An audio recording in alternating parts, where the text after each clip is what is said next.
नमस्कार दोस्तों, स्वागत है आपका आपके अपने चैनल कॉन्सेप्ट ऑफ ट्रेडिंग में। और आज के शॉर्ट वीडियो में हम एनालिसिस करेंगे वेंसडे 4 जनवरी के बैंक निफ्टी के प्राइस एक्शन मूवमेंट की। स्क्रीन पे आपको बैंक निफ्टी का चार्ट 5 मिनट के टाइम फ्रेम पे दिख रहा है और हम सबसे पहले जो इम्पोर्टेंट लेवल्स है वो मार्क करेंगे। तो ये रेड लाइन हमें ट्यूसडे का हाई बताता है, ब्लू लाइन ट्यूसडे का क्लोज प्राइस बताता है। और जैसा कि पिछले वीडियो में हमने जो चर्चा की थी, जो कि बहुत इंपॉर्टेंट एक क्रुशियल लेवल था कि 43,500 के नीचे अगर बैंक निफ्टी ओपन होता है और 43,500 को अगर ब्रेक करता है तो बैंक निफ्टी एक लाइफ टाइम हाई के लिए जा सकता है। तो आज जो ओपनिंग हुई बैंक निफ्टी की वो फ्लैट ओपन था और पहला कैंडल एक बुल कैंडल बना जो अपने टॉप के पास में क्लोज हुआ और ओपन हुआ 43,417 पे। 43,417 पे ओपन होता है और ये लेवल सस्टेन करता है और 43,500 का जो लेवल है वो ब्रेक हो जाता है। तो जो हम प्राइस एक्शन को जिस तरीके से हम ट्रेड करते हैं, चूंकि पहला कैंडल बुल कैंडल है जो अपने टॉप पे क्लोज हो रहा है, यस्टरडे क्लोज के ऊपर बना हुआ है, तो यहाँ पे हम बाई कर सकते हैं। सेकंड कैंडल में उसको फॉलो अप मिला और थर्ड कैंडल में आपको एक ड्रैगन फ्लाई टाइप का कैंडल दिख रहा है, इसको आप डोजी कैंडल बोल सकते हैं। यानी कि थर्ड कैंडल में इसको फॉलो थ्रू नहीं मिला और फोर्थ कैंडल आपको बेयर कैंडल बनती हुई यहाँ पे दिख रही है।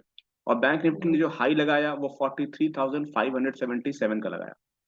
तो अब मार्केट में जो लेवल था कि 43,500 के ऊपर अगर सस्टेन करता है तो लाइफ टाइम हाई के पास जाएगा, तो वो ब्रेक इवन पे है। और यहाँ पे बुल्स और बेयर्स दोनों बहुत ही पेशेंस के साथ में अपने ट्रेड का इंतजार करेंगे और वो ये सोचेंगे कि अगर ये लेवल सस्टेन करता है तो वो अपने अपने पोजीशन को कट करना स्टार्ट करेंगे। उसके बाद जिन लोगों ने भी यहाँ पे बाई किया है उनका स्टॉप लॉस फर्स्ट कैंडल के लो पे रहेगा, क्योंकि मार्केट अभी अभी ओपन हुई है, ऊपर नीचे दोनों तरफ का रिजेक्शन दिखा सकता है। तो बहुत ही स्ट्रिक्ट स्टॉप लॉस के साथ हम इस सिचुएशन में ट्रेड करते हैं। और जैसा कि आप देख रहे हैं कि यहाँ पर जो बुल्स है उनका स्टॉप लॉस हिट हुआ, मार्केट 43,577 का हाई बनाकर नीचे की तरफ में आती है। और ये जो पांचवा कैंडल बनता है जो कि बड़ा बेयर कैंडल है, अपने लो पे क्लोज हो रहा है, इसने बुल्स का स्टॉप लॉस को हिट किया। अब यहाँ से अगर आप बेयर्स के पॉइंट ऑफ व्यू से मार्केट को देखेंगे तो लगातार तीन कंसेक्यूटिव बेयर कैंडल बन रहा है जो अपने लो के पास में क्लोज हो रहा है, और फिर दो कैंडल इनसाइड कैंडल बनती है जो कि ब्रेकआउट मोड होता है। तो बुल्स की हिम्मत अब जवाब दे चुकी है और अब बुल्स मार्केट में तुरंत नहीं आएंगे। वो जैसा कि मैंने बताया था कि ये जो ट्रेडिंग होता है ये चेस के गेम की तरह होता है, इसमें बुल्स और बेयर्स दोनों बारी बारी से अपना गेम खेलते हैं। तो यहाँ पे बुल्स मार्केट से आउट हो चुके हैं, उन्होंने फर्स्ट कैंडल के क्लोजिंग प्राइस पे बाई किया या ओपन पे बाई किया यस्टरडे क्लोज के ऊपर वाले लेवल पे। और जैसे ही उनका लो फर्स्ट कैंडल के लो का स्टॉप लॉस हिट हुआ, फिर वो तुरंत मार्केट में एंटर नहीं करने वाले हैं, वो मार्केट में कुछ देर होल्ड करेंगे, वो ये देखेंगे कि बेयर क्या कर सकते हैं, उसके बाद फिर मार्केट में आएंगे। तो इस तरह से आपको मार्केट की साइकोलॉजी को समझना होगा। तो बेयर्स के पॉइंट ऑफ व्यू से देखें तो ये कैंडल अपने लो पे क्लोज हो रही है, तो बेयर्स यहाँ पे सेल करेंगे। उसके बाद इनसाइड कैंडल ये दो बनती है तो बेयर्स यहाँ पे सेल करेंगे, स्पेशली जब मार्केट अब लगातार ईएमए 21 के नीचे में सस्टेन कर रही है। तो ये जो लेवल आपको ग्रीन लाइन का दिख रहा है ये बहुत ही इंपॉर्टेंट लेवल है। ये कल का एक बहुत ही इंपॉर्टेंट एक स्विंग लो था। तो उस स्विंग लो के साथ में मार्केट यहाँ पे डबल बॉटम बना रही है। तो अब बुल्स यहाँ पे मार्केट को होल्ड कर रहे हैं, बुल्स यहाँ पे नई बाइंग शायद इनिशिएट करें या बेयर्स कम से कम ये इंपॉर्टेंट स्विंग लो पे अपना प्रॉफिट बुक करने की कोशिश करेंगे। तो ये जो दो बुल कैंडल आपको दिख रहा है ये प्रॉफिट बुकिंग की वजह से बन रहा है। और जो बेयर्स है वो पिछले स्विंग लो पे अपना प्रॉफिट बुकिंग कर रहा है, इसलिए ये दो बेयर कैंडल बनता है। उसके बाद मार्केट बहुत देर तक कंसोलिडेट होती है, मार्केट यहाँ पे पॉज लेती है और ये पॉज ईएमए 21 के नीचे ले रही है मार्केट। ये बहुत ही इंपॉर्टेंट एक एक क्लू है आपके लिए, ये बताने के लिए कि शायद अब मार्केट फिर से नीचे का ब्रेकआउट दे सकती है, क्योंकि मार्केट ईएमए 21 के नीचे में कंसोलिडेट कर रही है। यही ईएमए 21 के ऊपर में कंसोलिडेट करती तो ऊपर के ब्रेकआउट के चांसेस ज्यादा होते हैं। ईएमए 21 के नीचे सारी कैंडल इस ईएमए 21 के नीचे में कंसोलिडेट कर रही है, तो ब्रेकआउट नीचे की तरफ में होगा, अ, इसकी जो संभावना है वो ज्यादा है। और दूसरी बात यह है कि ये 5 मिनट का टाइम फ्रेम का चार्ट है, अगर आप 15 मिनट या 30 मिनट के टाइम फ्रेम के चार्ट को देखेंगे तो शायद ये सारे कैंडल मिलके एक इनसाइड कैंडल आपको बनाते हुए दिखेंगे। तो आप यहाँ पे भी सेल कर सकते हैं। ये भी 21 के नीचे में मार्केट है तो आप यहाँ पे भी सेल कर सकते हैं।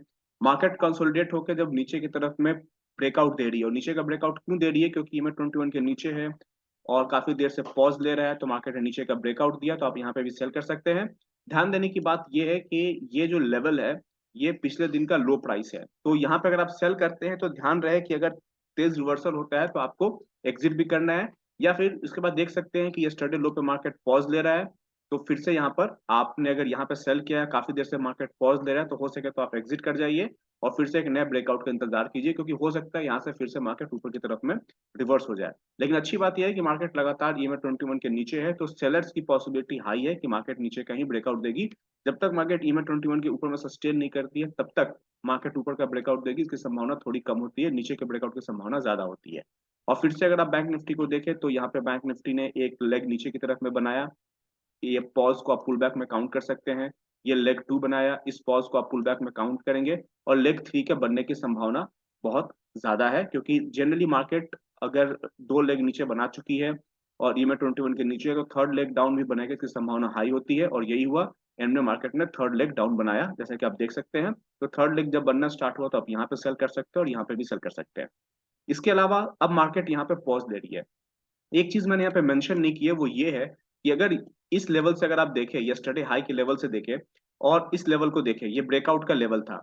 तो ये जितना अगर आप यहाँ के डिस्टेंस को मेजर करेंगे, जितने पॉइंट का मूव ये है, उतना पॉइंट का मूव अगर आप नीचे की तरफ में ऐड करेंगे तो ये यहाँ पे ये एक लेवल निकल के आता है।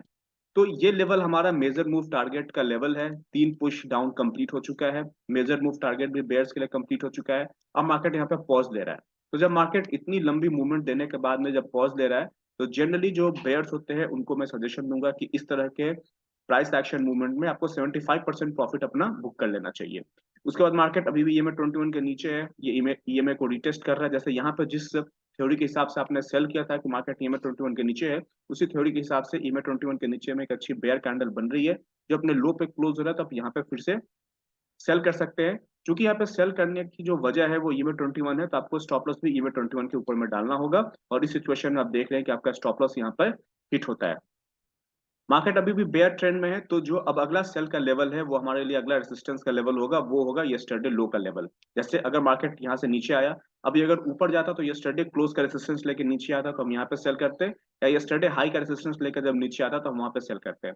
अब मार्केट काफी नीचे आ चुकी है, तो यहाँ पे रेजिस्टेंस तो नहीं ले रहा है, यस्टरडे लो पे रेजिस्टेंस ले रहा है, तो यहाँ पे अब आप सेल करने की सोच सकते हैं, क्योंकि ये एक मैग्नेट है। अब ये रेजिस्टेंस का काम करेगा, यहाँ पे पहले सपोर्ट का काम करने की संभावना थी, वो किया नहीं, इसने नीचे का ब्रेकआउट दे दिया।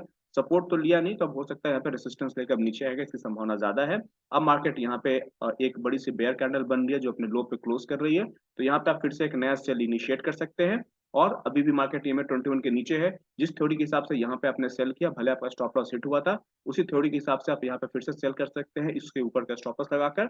लेकिन मार्केट में मुश्किल से 10-15 मिनट बचे हुए हैं, तो अगर आपने ऊपर के इतने सारे ट्रेड्स ले लिए हैं तो ये ट्रेड लेने की कोई जरूरत नहीं है। लेकिन चूंकि ये एक सेल सेटअप बन रहा है, इसलिए मैंने यहाँ पे एक सेल स्ट्रक्चर बनता हुआ आपको दिखाया है।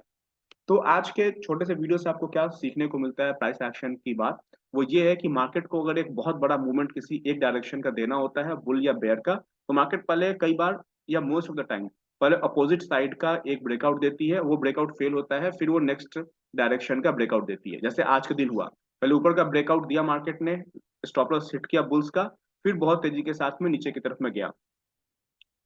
तो अगर आप अर्ली मॉर्निंग ट्रेड कर रहे हैं, तो आप बुल्स बन के ट्रेड कर रहे हैं या बेयर बन के ट्रेड कर रहे हैं, मेक श्योर कि आपका स्टॉप लॉस होना चाहिए, क्योंकि मार्केट जब रिवर्स होती है तो बहुत तेजी के साथ में अपोजिट डायरेक्शन में रिवर्स होती है। दोस्तों, ये वीडियो आपको कैसा लगा हमें जरूर बताइएगा, फिर अगले वीडियो में हम फिर से मिलेंगे, तब तक के लिए नमस्कार।